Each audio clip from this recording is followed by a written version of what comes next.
नमस्कार। मैं हूं अनुराग। जंगल के किस्सों के तहत आज मैं आपको अपने 2018 की यात्रा कॉर्बेट के संस्मरण के बारे में बताऊंगा।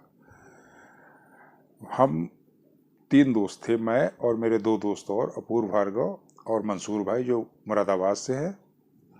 तो हम लोगों ने बहुत 60 दिन पहले ढिकाला की बुकिंग कराने की सोची, लेकिन इत्तेफाक से ढिकाला की बुकिंग नहीं मिल पाई। हमें सिर्फ सरबदुली में एक दिन की बुकिंग मिल पाई।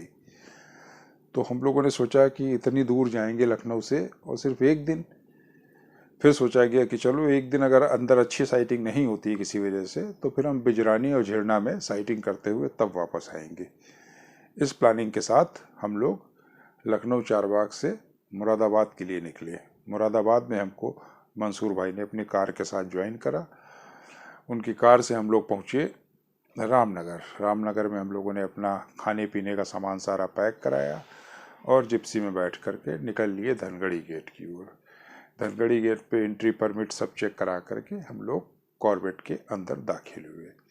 कॉर्बेट के अंदर दाखिल होते ही आप मंत्रमुग्ध हो जाते हैं। खूबसूरत जंगल, पहाड़ियाँ, नदी, कल कल बहती नदी और खूबसूरत रास्ते पहाड़ियों के। इसको पार करते हुए हम लोग पहुँचे अपने गंतव्य स्थल सर्पदुली में। सर्पदुली फॉरेस्ट रेस्ट हाउस इतनी खूबसूरत जगह पर स्थित है, नदी का किनारा है। आप हर वक्त नदी के पानी की आवाज़ सुनते रहते हैं, कल कल कल कर बहती हुई।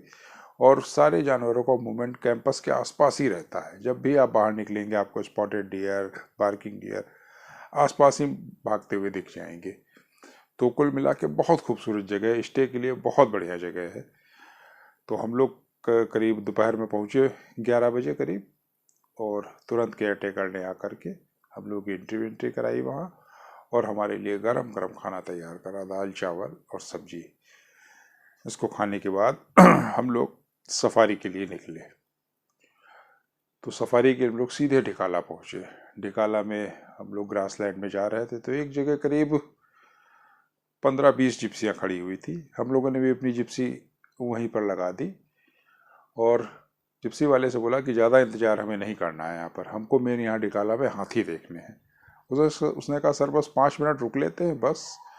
और 5 मिनट में ही हमें ग्रासलैंड फीमेल रोड क्रॉस करते हुए दिख गई। जिसके बाद हम लोग सीधे आगे रामगंगा नदी के किनारे पहुँचे, जहाँ पर हमें हाथियों का झुंड दिखाई दिया। हाथी के छोटे छोटे बच्चे।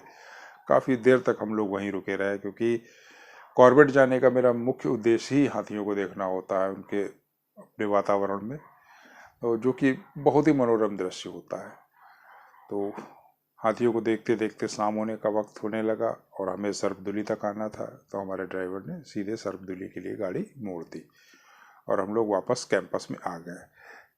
अंधेरा होते ही कैंपस के आसपास स्पॉटेड डियर के कॉल की आवाज़ आने लगती है, बार्किंग डियर की कॉल की आवाज़ आने लगती है, जिससे एहसास हो जाता है कि दूसरे बड़े विडाल जैसे लेपर्ड और टाइगर, इनका मूवमेंट शुरू हो गया है। शाम का खाना हम भी लोग कैंटीन में ही चले गए। हम लोगों के सामने ही बनता रहा, हम लोग बैठे वहाँ कॉर्बेट की बातें करते रहे। खाना तैयार हुआ, खाया, फिर उसके बाद हम लोग आकर के अपने बेड पे आकर के सो गए। अगले दिन हमारी लास्ट सफारी थी सवेरे की, क्योंकि 2 ही सफारी कर सकते थे, उसके बाद हमें वापस होना था। तो हम लोग सवेरे अर्ली मॉर्निंग वहाँ से निकले और हमारा टारगेट था सीधे हम लोग ढिकाला पहुँचेंगे। लेकिन सर्पदुली से हम लोग सीधे ही चले होंगे कि अचानक हमारा ड्राइवर स्पीड में जा रहा था, उसने गाड़ी रोकी और धीरे धीरे करके बैक करके लाया। उसने कहा शायद टाइगर जा रहा था सर। और हम लोगों ने रोड से देखा तो जो एक कटी हुई रोड थी जो अंदर जंगल में गई थी, उसमें टाइगर चल रहा था और हमारी गाड़ी को पलट के उसने देखा और उसके बाद वो झाड़ियों में घुस गया। हम लोगों ने भी गाड़ी उधर ही मोड़ दी। हम लोगों की गाड़ी देख करके वो जिस तरफ उसे जाना था वो उस तरफ ना जाके दूसरी तरफ चला गया था, इसलिए वो ज़्यादा अंदर नहीं गया था, वो पास की ही रोड की झाड़ियों में था और हम लोगों को छुप छुप के देख रहा था।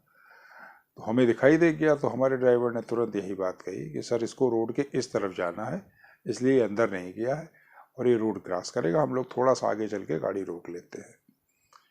और ड्राइवर ने इतना कहा, बस हम लोगों ने जाके मुश्किल से 1 या 2 मिनट हुए होंगे गाड़ी लगाए कि उस टाइगर ने, मेल टाइगर ने हम लोगों के पीछे से रास्ता क्रॉस करा रास्ता क्रॉस करने के बाद हम लोग को देखता हुआ वो जंगल में गायब हो गया। अब जो मेन टाइगर साइटिंग थी वो हम लोगों की सर्वदुली से निकलने के 15 मिनट में ही हो गई थी।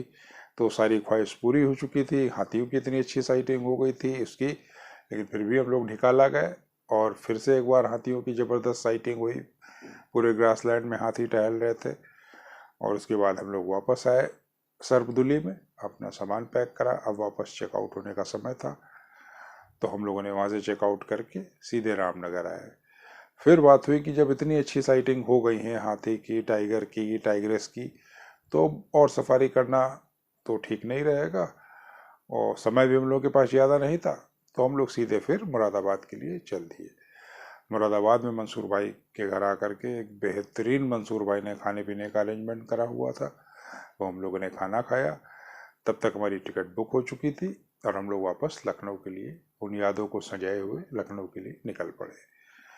तो कॉर्बेट अपने में बहुत खूबसूरत जगह है। अगर आप लोग नहीं गए हैं तो कॉर्बेट का प्लान करिए, देख करके आइए। मैंने जो जंगल देखे उनमें सबसे खूबसूरत जंगलों में टाइगर का इस कॉर्बेट का नाम है। थैंक यू, धन्यवाद।